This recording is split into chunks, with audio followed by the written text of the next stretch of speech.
Good afternoon, everyone. My name is Rebecca Saltzbaugh, and I'm with the Christopher and Dana Reeve Foundation. I would like to welcome you all to today's webinar on women living with paralysis and dating. Thank you all for joining us for a panel discussion on this very important topic. Before we begin, I'd just like to mention a couple of housekeeping items.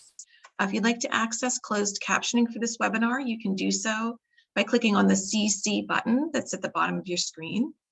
And in addition, if you have a question for our panelists, you can answer it in advance in the Q&A box that is also at the bottom of your screen. And we'll have time at the end of the webinar to answer as many audience questions as we can. And with that, I will turn things over to our panelists and specifically Karen.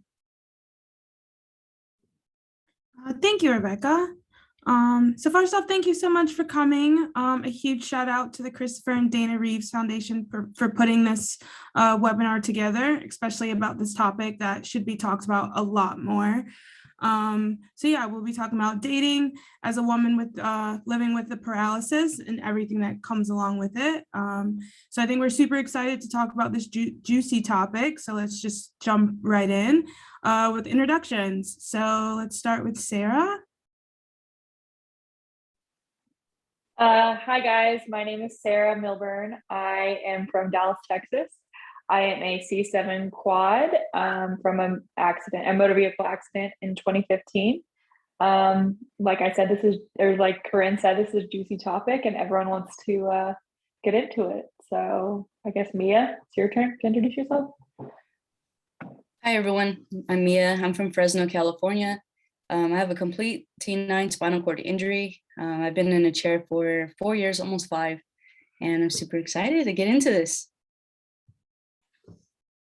Sharon, do you want to introduce yourself?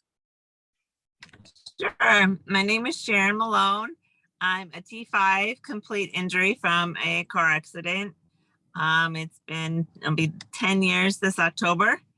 And yeah, this is one of the biggest topics that I do get questions as a peer mentor. So I'm glad to be here. Awesome. Like they said, my name is Corinne. I have an L2, L3 spinal cord injury. I've been injured since I was 6 years old. So going on 21 years. So yeah, this is really exciting.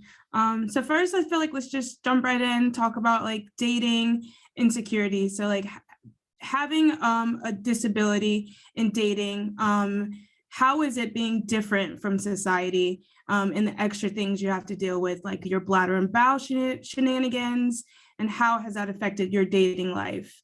Let's start with Mia. So let's say there's some insecurities when you have a spinal cord injury, right? And as well as just being in a relationship in general, but with a spinal cord injury, we have, I think the best way to put it is there's this grieving stage that we go through because we realize that, you know, the things that we used to be able to do before is going to be different. We might not be able to do it in the same way. And so that kind of brings insecurities. And with my personal experience when it comes to dating is that those insecurities that are being brought to the surface, maybe they're just, you know, thoughts that are coming up in my mind. I realized that it's almost like a false narrative. It's not something that might be actually there. It's something that you could be making up in your head that's, you know, being projected onto your partner. So I think it's super important to realize that how you perceive yourself and your body image will affect the relationship. So I've had talks with past partners where I brought up those insecurities. I was able to have those uncomfortable conversations and allow myself to be vulnerable so I can clearly communicate what was going on. And by bringing those or talking about those insecurities, for example, like the muscle atrophy in my legs, you know, that kind of brought on an insecurity of like my legs are kind of getting skinny and, you know, things like that. And if you have a cervical injury, I would assume that you might have the same perception or idea of your upper body, because I noticed that there's muscle atrophy in your upper body. As for when you have a thoracic injury, it's predominantly in your lower half.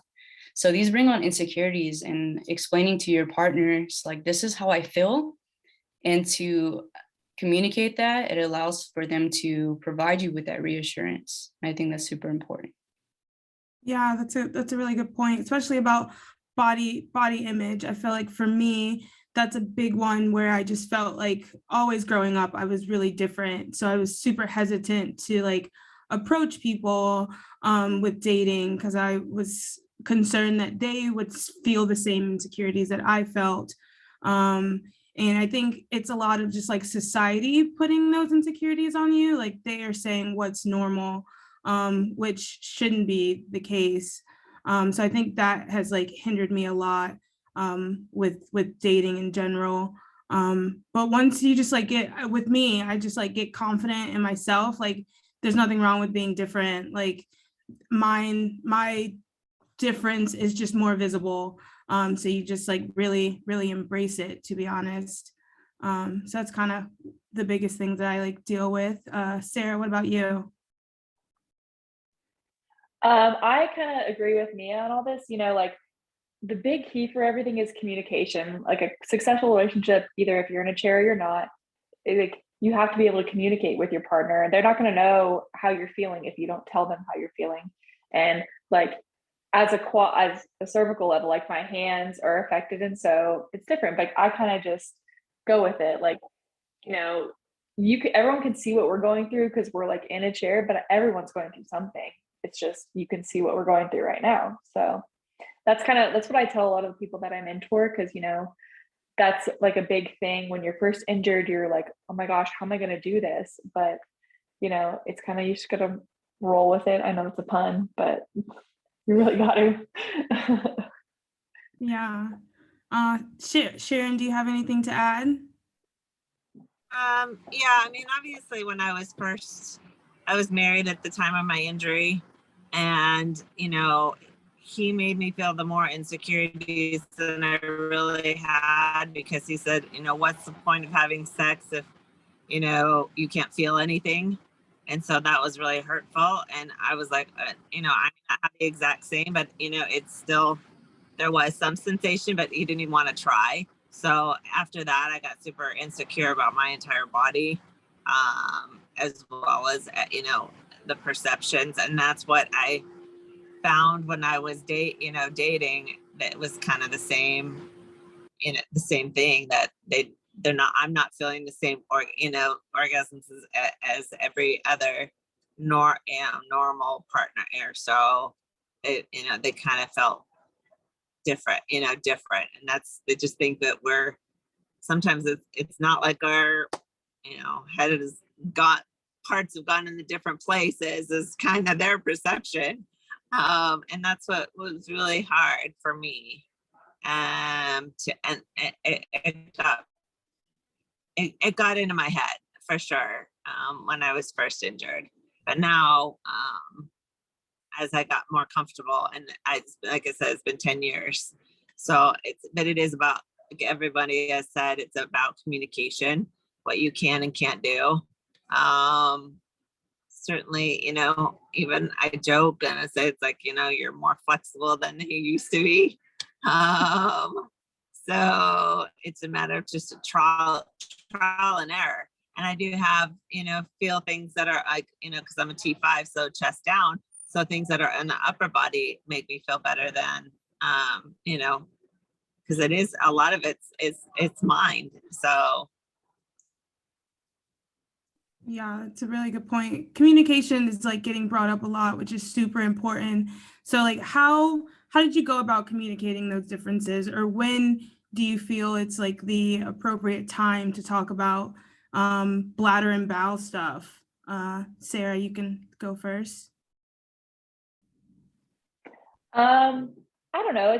For me, it's just like when you feel comfortable with them, because that's kind of like a personal topic. But I mean, like, I don't know. It depends on how you feel with a relationship. I mean, like, normal people eat Taco Bell and they have to go to the bathroom, so like we do too. I don't know how to explain it, but that's just, I guess, how it, and like, if like, say you like have a bladder issue and you pee your pants, they're like, okay, this is what I like, I discuss when it happens, you just like kind of go with it and talk about it. And then it's not a big deal. And if it is a big deal, then they're not the right one for you. And you just keep going. Yeah. Mia, what about you? I think it's important to communicate from the beginning, but you don't want to bombard your partner with all this stuff to where it gets to the point where it's overwhelming for them. So I think slowly easing into it, the more that you start to connect and you're able to connect on that deeper level, little by little, just, if you want to just be able to not only talk to them about it, but you want to create that safe space to where they feel comfortable asking questions. And so by creating that, safe environment or that open environment, like showing up as with vulnerability, and allowing for those deep connections, then it actually allowed them to open up and feel comfortable. Like, can I ask this? Are they going to get offended? Like, I try to let my partner know that, if you have any questions or if you're curious about something, then feel free to ask. Like, I'm an open book. There's nothing that you can say that's going to offend me. And I just want them to, if it's on their mind, please ask. And that way I can, answer or, provide you with maybe some resources or information as to the question that you're asking. But as for like insecurities and stuff like that, I think it's important to realize that it roots back to your identity. Those insecurities and those thoughts and beliefs that cross your mind, whatever you perceive about yourself or the relationship, or you feel like, I can't do these things, or your relationships are going to be different, those thoughts and feelings are going to lead to a way that you start to act. It might create a feeling. So it might bring on, if I have this insecurity of my legs, it's going to bring on, maybe a fear of rejection.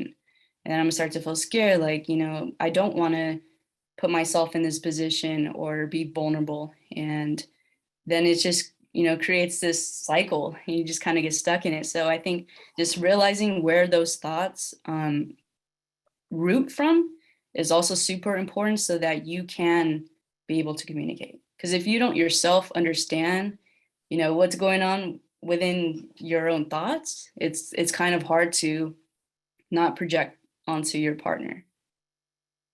Yeah, that's a really good point. Having that connection, I think, is the most important part, especially with communication. For me, I'm upfront with as much as they need to know. I feel like when I first start dating someone, I don't right off the way have to tell them about my bladder and bowel schedule and how I go about that.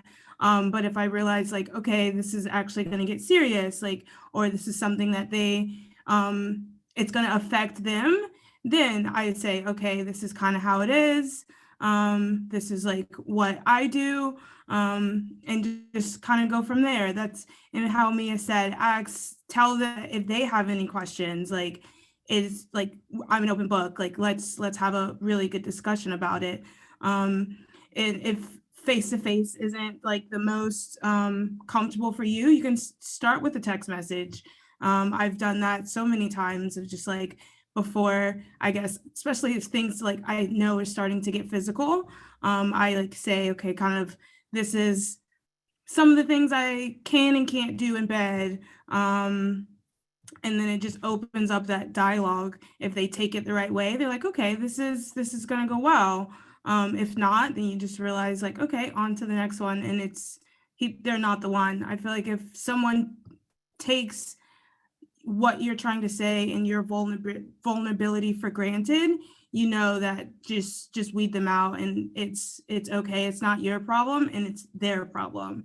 I think that's one good thing about being in having a disability and being in a wheelchair, because I feel like weeds out all of the unnecessary people really quickly. And yeah, so it's like, if they don't take it well, or they aren't accepting, right away, okay, we're not gonna deal with it. So yeah, it's a really good point. Sharon, do you have anything to add? Yeah, I gotta put myself off mute. When it does become, I don't really talk again about bowel and bladder until it really becomes more of on a physical basis, because it's really important to do, because a lot of things times you do have accidents when sorry, I'm only put on video too. It's tendency to have accidents if you haven't emptied the bowel and bladder before having intimacy. So I will. It sometimes takes the the spur of the moment kind of thing away. So I kind of like to have that conversation beforehand to say, look, I got to kind of go to the bathroom before we end up being physical, just so that there's not that any embarrassment on either part. So I have made that upfront at the time. So, but again, I don't really bring that up until we've really had more of an open discussion about sex, really, and kind of what is possible and what's not possible, what I can and can't do, and what I will and will feel, what is good. We kind of have those conversations, what does feel good, what doesn't feel good, and those kind of conversations we have first, and then go into that dialogue. Yeah. Has anyone, any of us experienced having like a bladder accident during intercourse, during sex, and like how did you overcome that, if anyone has experienced it? Well, that was the first time I ended up, and that was while I was still married. That was the first time we had ever had sex after, the injury. I did have a bladder, but then I found out from other, peers that that can happen. So this is the things to relieve that. And that's why I say it, that, that's why I do it now. I know, but I learned that from my peers, which is why this is such a great thing that we're doing, and great having this dialogue with other people so that they know beforehand that these things can happen. I wish I had it known before, then I would have avoided it, and I would have avoided the embarrassment that I felt. So. Mia, were you going to say something? Yeah, it's kind of, when it comes to intercourse, it's kind of hard to differentiate when you have to urinate versus like squirting, for example. So I think it's important to first tend to your own needs, do not neglect your needs, but also to be able to tell your partner what your needs are, and make sure that you are emptying your bladder beforehand.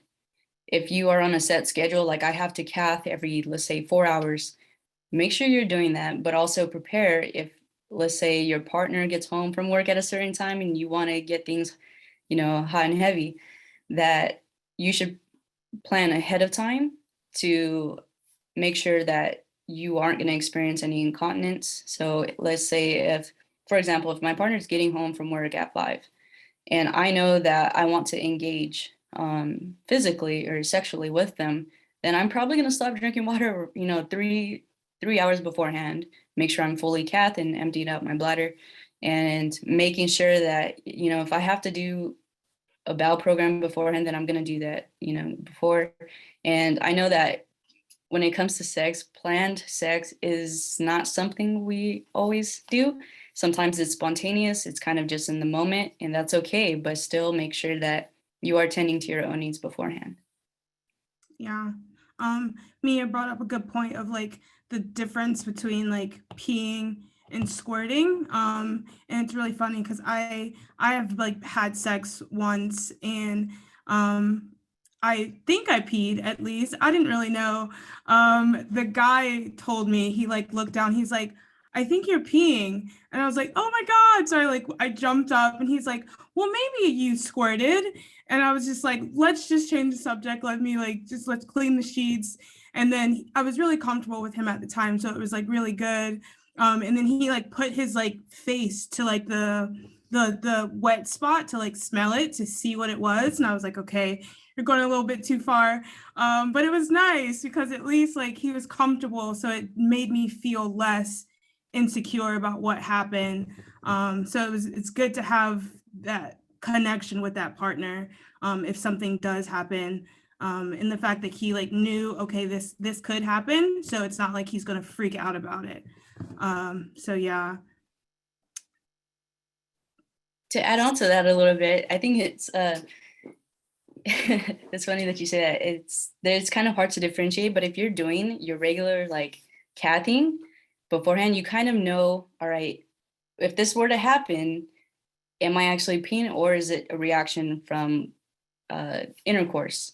So that's why it's always good to have like a set schedule of when you have to cath and do bowel programs so that if it does happen, you already can sense, oh, is this like, did I forget to cath or is it time to cath? Do we need to stop, take a break? And a suggestion would always be to like put either a chuck under, the sheets or maybe a towel, if you're not sure if, this is going to happen, and kind of just be prepared. It is a possibility, it might not happen. And if it does happen, it's okay. We're all human. We all have things that, happen and we can't really control. But just to be able to navigate around it, even if you have to take a break and, go cath or clean up real quick, maybe have some wipes around, and adapt and overcome.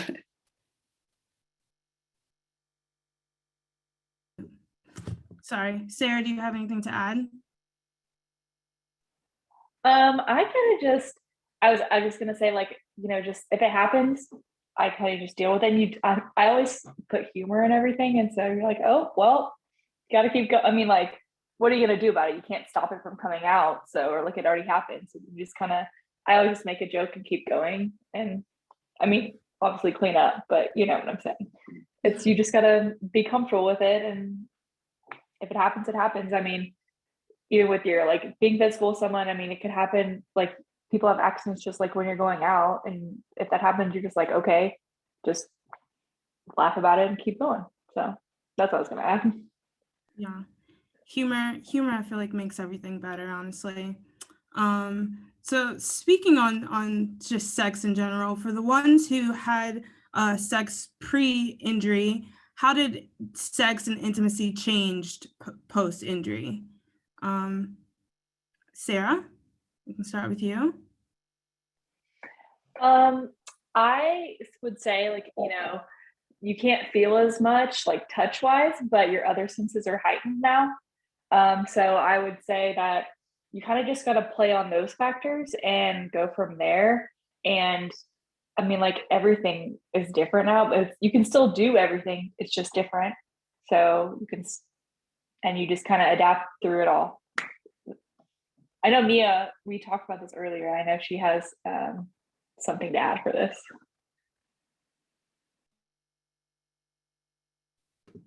Go ahead, Mia. Yeah, so like she was mentioning the five senses, having experience with sex and casual dating as well as in serious relationships beforehand, I feel like my drive really changed. I was this very highly, had high sex drive before. And as soon as my injury happened, I felt like I wasn't as sexual or I didn't want it as much. And when there's that transition, it could be frustrating. It could feel like there's this lively function that is taken from you, but in reality, you could still do all these things. And when it comes down to your five senses, you have touch, you have sound, sight, taste, and scent.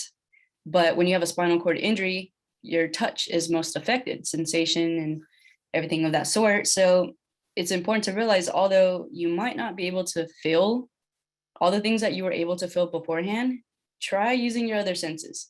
When it comes to sound, hearing partner's moans or pleasing your partner.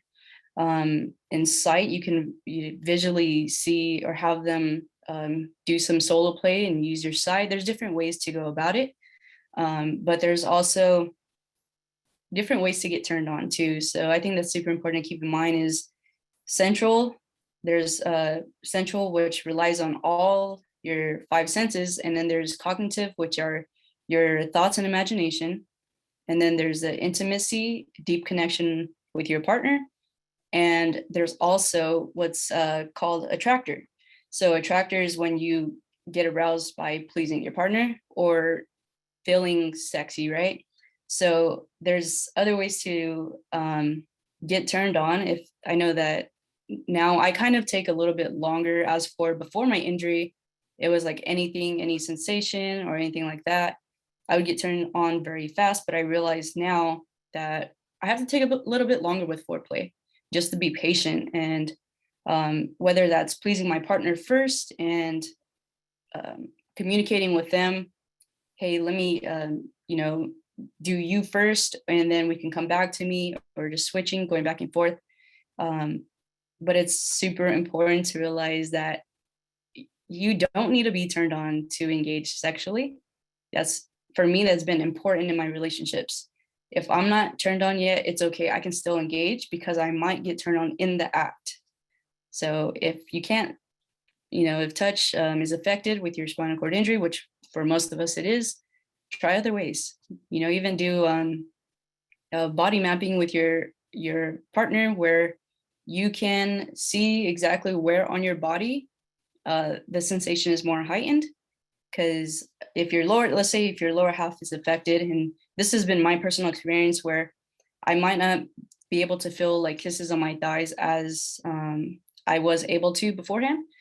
But now if I have my partner maybe kiss on my neck or kiss other areas, it's still going to bring the same sensation. That's a really good point. Just like exploring what works for you. I think that's the biggest thing. Especially like, I think solo sex and like masturbating is also can be something that really helps, because you can figure out what works for you, and then you can communicate that to your partner. And then if you have a partner who you really trust, you can do the body mapping and you guys can do stuff together, and find those techniques that really work. Sharon, do you have anything to add? Yeah, I agree with that on exploring your body and finding out what you feel is more heightened than pre-injury, post-injury than pre-injury.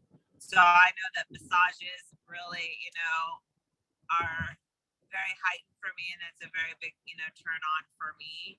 So I realize that. So I will communicate that hey, that's what I feel. So anything above the level of injury is really where, it can have the most sensation and can turn me on just more than, the lower half. It kind of compensates for the lower half.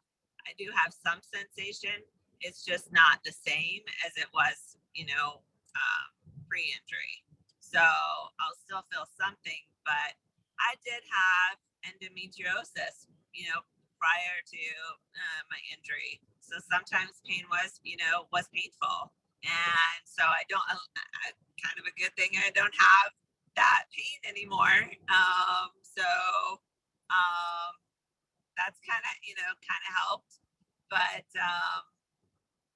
still, I mean, it is all in the mind. It's all, everything leading up to, the actual physical part of it is so important. And that's what stimulates the mind and stimulates, your partner.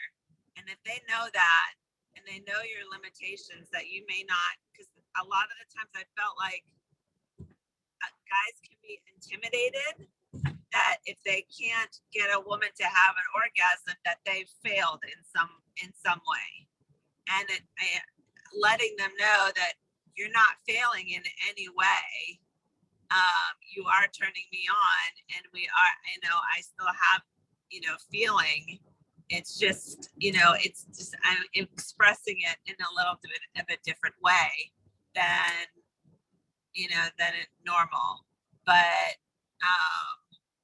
I mean, I will joke that, with my ex-husband, I was mad that he had said those things to me. And I'm like, well, dude, I was like faking it 90% of the time anyway.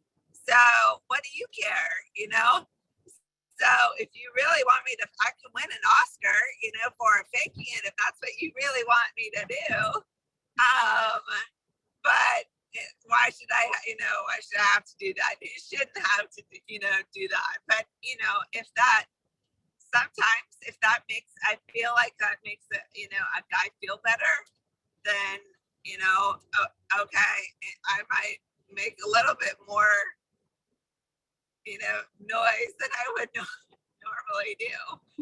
But, having that, but then of course, those are guys I have not dated anymore. So, I mean, having that right partner that understands is really so key.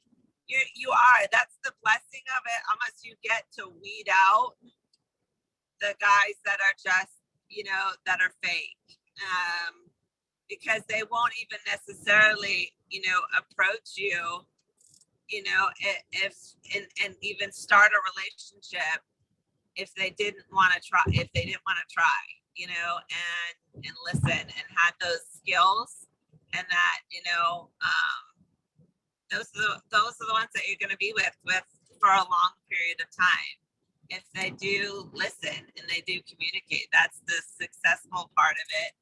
If you can get them to, be aware and actually listen, because sometimes, I would have people that I'm telling you that this is what turns me on, but you're going to do something completely different or try and, touch me in places that I told you that I have no feelings. So why did you go, why did you go there?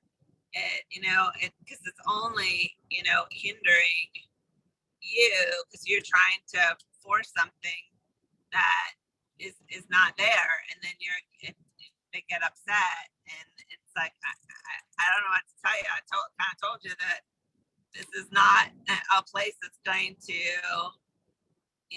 turn me on. So again, it is all about communication. We're gonna say that so many times in this conversation, but and on this topic. But I agree with everything that Mia was talking about as well. I mean, she's pretty spot on. Yeah, awesome. Thank you. So speaking on like sensations during sex, positions is also a really big thing. So has there been anything that helped with positioning during sex? Or how do you go about like certain positions that work better than others? Mia, do you want to start? Yeah, so with positioning, we're going to beat the bush when it comes to communication, but sometimes it's also important to just experiment with your own body first, maybe do some solo play so you can see and learn more about your body, because if you're in the wrong position, you might not even know if you're experiencing pain. So with like doing the body mapping exercise, if you're able to see like, okay, I'm getting tingling here, or I'm getting, burning down here. And with positioning, how it kind of correlates is like, if you're in the wrong position, a place that you might have been getting tingles, or you normally would get tingles, could be a burning sensation. And now it's hard to tell, is my body going into autonomic dysreflexia and things like that. So it's important to communicate with your partner. If you need to switch positions, or if you maybe need to put your feet up or just do something different, make sure you're talking about it. And there's also equipment that you can use. So there you can add even like pillows under your bottom to help with positioning. If you're going to do maybe penetration or inserting any kind of toys or playing with any toys, you want to make sure that you're in the right position, because if you insert it and you're not, it can hurt and you might not even realize it, or it's going to send a signal that, hey, something's wrong. Maybe I'm getting cold sweats now, and now you got to figure out where it's rooting from. So there are equipment and devices that are available out there. There's even swing chairs that you can use whether you're in a heterosexual or homosexual relationship. There are swing chairs that kind of assist with penetration and stuff like that. So. Sarah, do you have anything to add? Like Sharon said earlier, like we are more flexible, like you would say, but you also have to communicate with your partner. You're not like a Gumby dog. Don't just like throw your leg up, because I know people that have broken like their femur during intercourse because their partner has just thrown their leg over and not like, they just thought like, oh, it's fine, and she didn't know until after, because you had a burning sensation. For me, I struggle with spasms, so if I'm in the incorrect position, it's like a death trap, and I will like, my legs will like hold on to you. So you got to be, it's all about like the right way, like pillows, like you said, or I don't know. For me, I like if you stretch before, so my spasms aren't as bad. That's another thing I can do. I don't know. Like, I know we keep saying communication, but that's literally the number one thing that we're going to keep talking about. So. Yeah, they both have talked about pillows, and I think that's a big one, like putting pillows in places like on your butt, or say if I personally, if I'm doing like doggy style, I'll put pillows on both sides of my legs to make sure they don't move. Also, like maybe like I've also used like ankle cuffs, where you can have ankle cuffs and like attach them to like a chain, so you can hold the chain, and that pulls your legs in a certain position or hold them in a certain spot. So just like playing around, like I know me and my partner once went to like a sex shop and we explored and saw what was there and what we could use, and just really get creative, honestly, which I think is kind of the fun part of just like exploring and getting creative with it. So yeah. Sharon, what about you? Yeah, creativity obviously is huge, and what you are and what you aren't comfortable with. I've had those conversations with partners before, and again, it's about what you're comfortable with and what they're comfortable with. But body position is huge. Something to think about on body positioning even as well as some people do have spasms, and there's certain things that can create that, so you need to just make sure that you're aware of that, so that that doesn't happen when you're being intimate. So yeah, I do want to add on to that real quick. So with spasms, I noticed that restraints do help with that. And restraints weren't something that I've always been too open about, but I found that it has helped with controlling spasms. And when it comes to orgasms and how that's similar to spasms, if you're on any kind of like medication or something to help with bladder spasms, you may or may not be able to orgasm as much. You are still able to get there, but to control uncontrollable like spasms that we tend to get, restraints do help with that.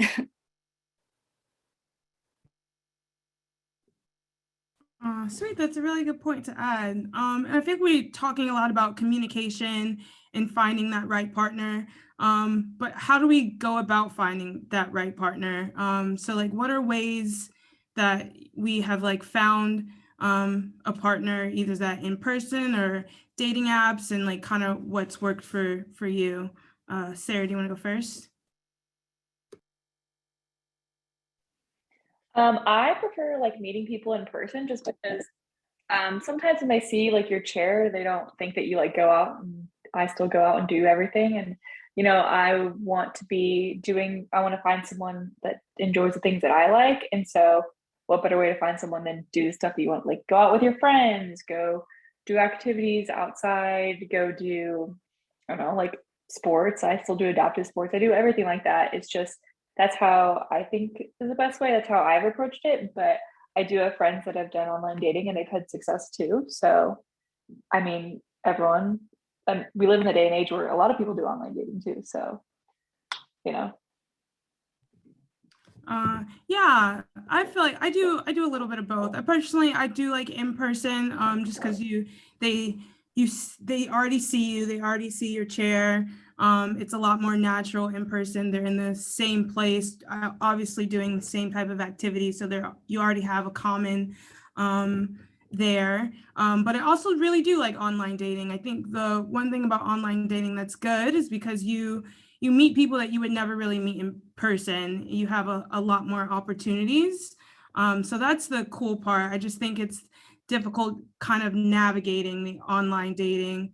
I have put in like pictures of myself, like with my wheelchair, like fully seen. You can tell I have a disability. And then when I start chatting with them and I like mention my disability, they was like, oh, I didn't even know you were disabled. So it's like I put in so much work into my profile and they don't even look at everything. So like that can kind of be annoying. Also a lot of the times where people will start off with like really personal questions like, can you have sex? Like not even hello first. That kind of throws me for a loop. But then you just know like, okay, he doesn't have the right intentions, or we're not looking for the same thing. I don't really get upset. It's just kind of like just weeding them out, kind of. It's the easy way to weed them out. So yeah. Mia, what about you? I found that I'm not a big fan of online dating. I've tried it when I was first injured. I think the first year or two, I decided to try it because the person I was with at the time of my injury, I pretty much just got ghosted. And after my injury, when I was released, that person was no longer, to be seen. And so I figured it got to a point where I wanted to try to get back into relationships. And I put myself on online dating, and I found that there are some people that kind of have a fetish for persons with disabilities.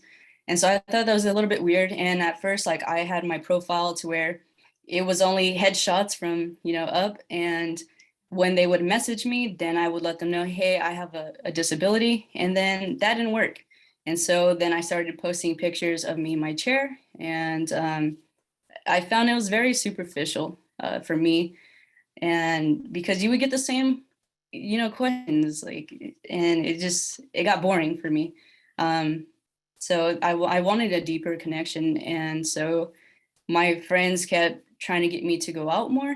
And finally I did. And with this last partner, I was actually kind of thrown off because when she approached me, I had went out with friends, and I wasn't looking. I was no longer on any kind of dating app. I had no desire to date, just focused on me. And I had went out with friends. And to throw out there, I self-identify as being a part of the LGBTQ community. And so when I had this female come up to me, she complimented me. And at first I just thought she was being nice. Because obviously she's able to see me in my chair. I'm in my element. I'm just with friends, not focused on meeting anyone. But she threw compliments at me, and I thought she was just being nice. That tends to happen where I have people like, oh, you're so beautiful, whatever. It's just like, oh, okay, cool. Like they're not into me, but they're really nice. But then she ended up giving me her number, and it turned out to be more than what I expected. And I found that going to in-person events allows people to see me in my chair, just see me, having fun with friends or whoever I'm out with. And that's tend to work better for me. I'm not so much on going for online dating anymore. Sharon, do you have anything to add? Yeah, so I kind of like Mia now. I'm not a big fan of online dating. I started off, yes, like with the headshots, and then I'd get the, oh, you're so pretty, and then we'd start talking, and then I would let them know. Then it was like ghost. Then I started posting pictures with me in the wheelchair. Then of course there was less amount of people who were responding. And then I stopped, for a while. And then I put on there, live with me in the wheelchair, but doing the things that I love to do, which is like, you know, I go camping, kayaking, scuba diving, skydiving. You know, I'm like, I'm still active. I'm not looking for someone to take care of me. I can do that perfectly by myself. I'm just looking for a partner to do adventures with. And so I did get, you know, more response. And I even put in one picture because, of course, we have to work on our upper body since, you know, we don't have the lower body. So I took a picture of my guns, you know, and I'm like, I have bigger guns than you do. So don't, because guys always took pictures of themselves flexing and making themselves, you know, bigger. So I'm like, don't worry about it. I have bigger guns than you do. So I did get, you know, more response, but I mean, eventually they haven't worked out because all the people I have dated were from online dating. I haven't met anybody that I've dated anyway that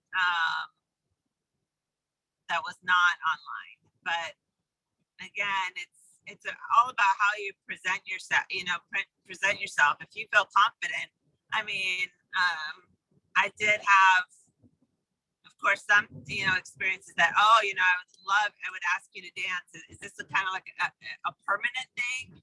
You know, asking me about the wheelchair. I'm like really? You know, like, oh my gosh, you know. And I'm like, yeah. And he's like, oh, that's too bad, you know. And I'm like, wow, no, it's too bad for you. It's, you know, not too bad for me. So I've gotten more confident in myself over these 10 years. Like I know what I can do and what I'm capable of. If you can't see it, and then, you know, it's your loss. So, but I don't say not to try the online dating, because this is a whole, you know, everything is social. I mean, even with COVID, of course, you know, threw everything for a loop with, you know, dating in general. And we have the same problems that every other disabled person has. There's still the people that don't look anything like their profile picture. They still don't describe themselves or do the things that they say they do, or they act differently. Everybody has a problem with online dating. It's not just us. So you have to keep that in mind, that it's not just you. Online dating is pretty much flat on the board, kind of a weeding out process. And if somebody is going to see you, and I would encourage it. It's hard because sometimes you have to think too, okay, do they have a fetish? It's especially vulnerable for women, you know, like, do you have, now that you do see pictures of me in a wheelchair, does that make me more vulnerable? Or is that something that the person that is responding has a fetish, which we've all heard, you know, the term, you know, before, that is it just because I'm in a wheelchair that they want to date me? So all those things go through your mind when somebody does, you know, somebody is on dating, and you just have to, it's experimenting and finding out what you're gonna find the right person at some point. It's just online dating is hard. Yeah, that's a common one for anyone, disabled or not. So yeah, we have like 10 more minutes left, so I think we're gonna open it up to Q&As from the audience. Yes, so if anyone has questions for our panelists today, please put them in the Q&A box and we will read them off. I actually wanted to ask a question. This is from one of our audience members. She submitted this question with her registration, and she asks, how am I supposed to feel sexy? I can't wear heels. What sexy clothing or lingerie is available for women with disabilities? I think feeling sexy is just a confidence thing. There's definitely lingerie out there. I personally really like the Fenty lingerie line, just because I actually love Rihanna as well. But yeah, the Fenty lingerie, or just going to the store, having a day to yourself and just go and try on things that you like and will make you feel good, kind of works for me, even if it's just like putting my makeup on one day, not trying to impress anyone except myself, really helps as well. There's also like different brands. I don't know, like there's adaptive brands for lingerie as well. So to pull up, like for me, like they're ones that have like side closures and stuff, like American Eagle does. So you can like put underwear on like from the side rather than completely pulling them on and off.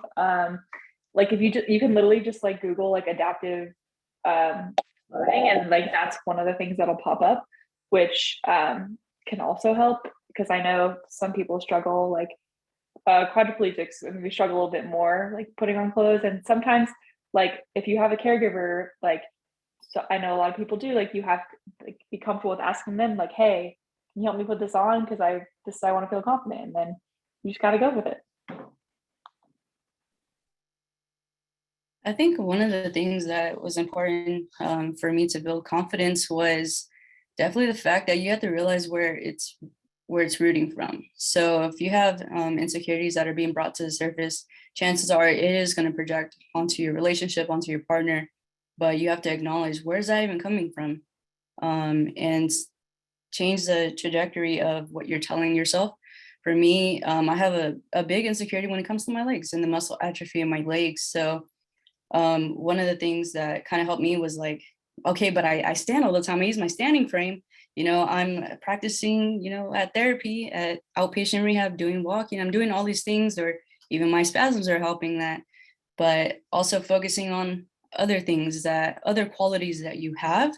So not everything is just about your physical appearance. I think we get too caught up in that. I know I do that all the time, where it's like, okay, well, is my body disproportionate? Or like, how do I look? Am I breaking out? All these things, all these insecurities kind of come out, but realize like you're more than just that. You're more than just your physical appearance. That's very surface level in a sense, where there's more to you than what you can just see. So if someone actually is interested in getting to know you, they're going to try to dive deeper. And you also have to realize, as an individual, I bring more to the table than just my physical appearance. For me, in the past relationship that I was just in, one of my biggest insecurities was like, oh, I can't, go hiking with you. I can't do all these things. If I want to give you a big hug, I can't just run and pick you up. So all these, it brought insecurities. But then I realized I bring a lot to the table.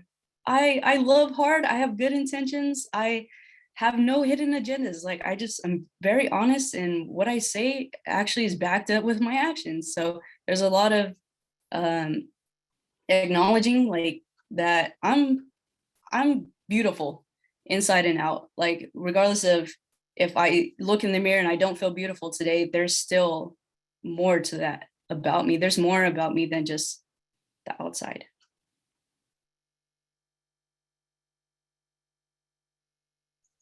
Yeah, so we have another question that came in through our chat.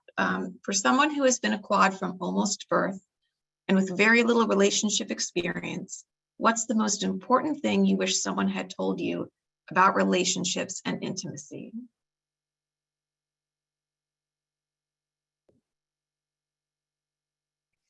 I can't speak for as a quad, but I would say that anything's possible. You are still a human being as well as a sexual human being. So try never to say that you can never have a relationship, or you can never have a partner. That's just not true. letting you know that things are possible is, I wish someone had, mentioned that, that I was still, everything was still possible. So that would be my only advice.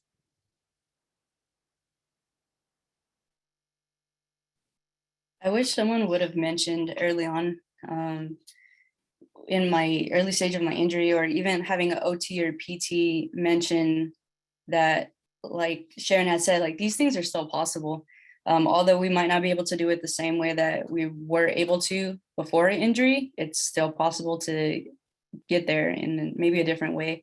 For like examples and like of intimacy, something that you did before might not work, but try something else. And I know for me in the past, this past relationship that I was in, intimacy kind of was a big factor, because sometimes I feel like I almost came off as too lustful when I wasn't trying to be, and I was actually trying to be very intimate, and not just in a sexual way, but just be intimate and explore things that I didn't really try beforehand.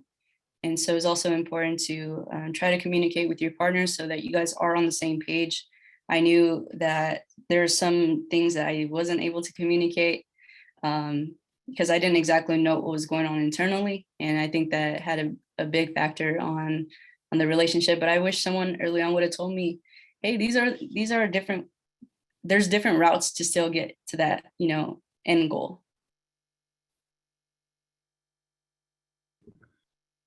I feel like one thing I wish someone would have told me is just like dating is hard for anyone, disabled or not. So like that's the first thing to keep in mind. And don't take rejection personally is either. Because I feel like a lot of people take rejection and internalize it, and they say like, what's wrong with you? Like, what's wrong with me? Like, why don't they want me? And I feel like you should change it the other way. And it's like, they rejected me, like that's their loss. Like, and they're missing out on everything I have to offer. Not like Mia said, it's not just physical, like it's personality as well. I like to think that I'm funny, and so they're gonna miss out on all my jokes. So yeah, just don't take rejection personally, and just move on to the next one.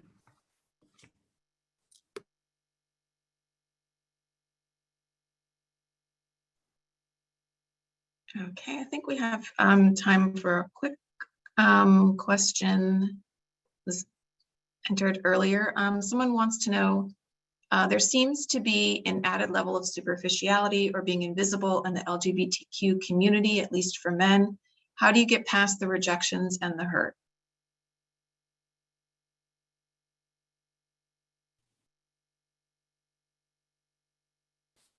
It's for me, identifying as personally being gay.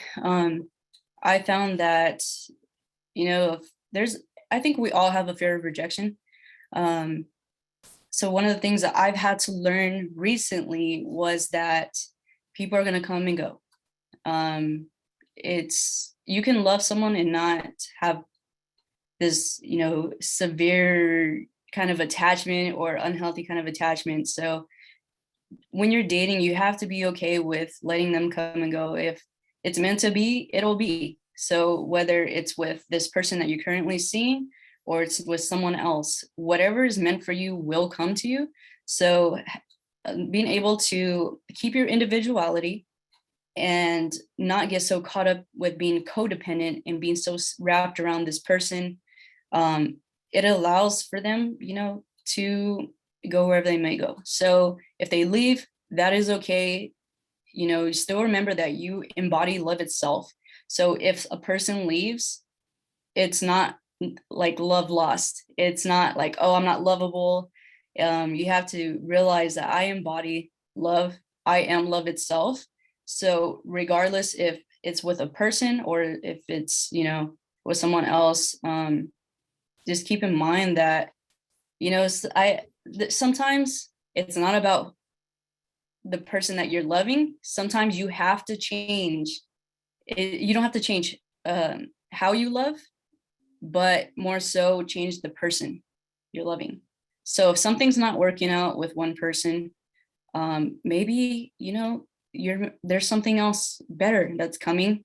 And so it's okay to have that fear of rejection, feel the emotions, feel it through, but realize those emotions are just passing through. They're like the wind, they're just passing through. It's okay to feel it, let it go, and just keep going on. Realize, okay, when I'll take the lesson from this. When I get to the next relationship, I kind of know what to expect. I can, implement those lessons and let me still love as hard as possible, but, with someone else. So it's okay if people come and go. What's meant for you will always be for you. I agree with that. Sorry. I totally agree with Mia. It's their loss. It's really getting over rejection is hard, no matter whether you're disabled or not. Rejection is always there. You're always like, oh, was it me? Was it this? Was it that? Just get that out of your. It's just have to and move on. It's like, yes, men, women they're gonna come and go, and that's okay. And so they just weren't the right person for you.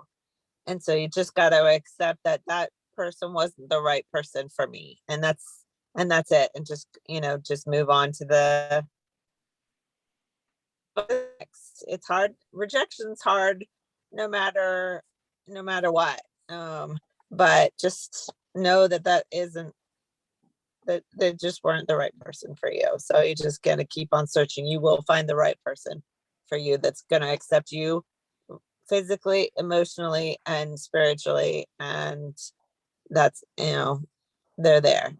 And that's what you want. Don't ever settle. I always would say that to anybody. Don't ever settle just because you think, oh, I'm disabled. I'm not going to get any better than this, or things like that. You are worth so much, and you have to appreciate yourself and love yourself first before you can love anybody else. So, but just be confident in yourself, and yes, you are worth it, and go for whatever you want. I'm now, I'm 48, so I'm past that point where it's, I don't need what I had before and give up what I want. I want what I want. And then if, and kind of past the BS stage. So, you've got to learn to, that does come with time. So. We are a little past 4 o'clock, so I wanted to wrap things up and just say a very big thank you to Kieran, Mia, Sarah, and Sharon. Thank you so much for sharing your experiences, your stories, your insight. I think this has been a really fantastic discussion today, and I'm just so grateful to all 4 of you for participating as panelists in our webinar today. I did want to remind everyone that a recording of this webinar will be available on the Reeve Foundation's YouTube channel within the next few days. Everyone who is here will get a link to that recording, so please feel free to watch again or share with your friends. And just thank you again to everyone in the audience who joined us today.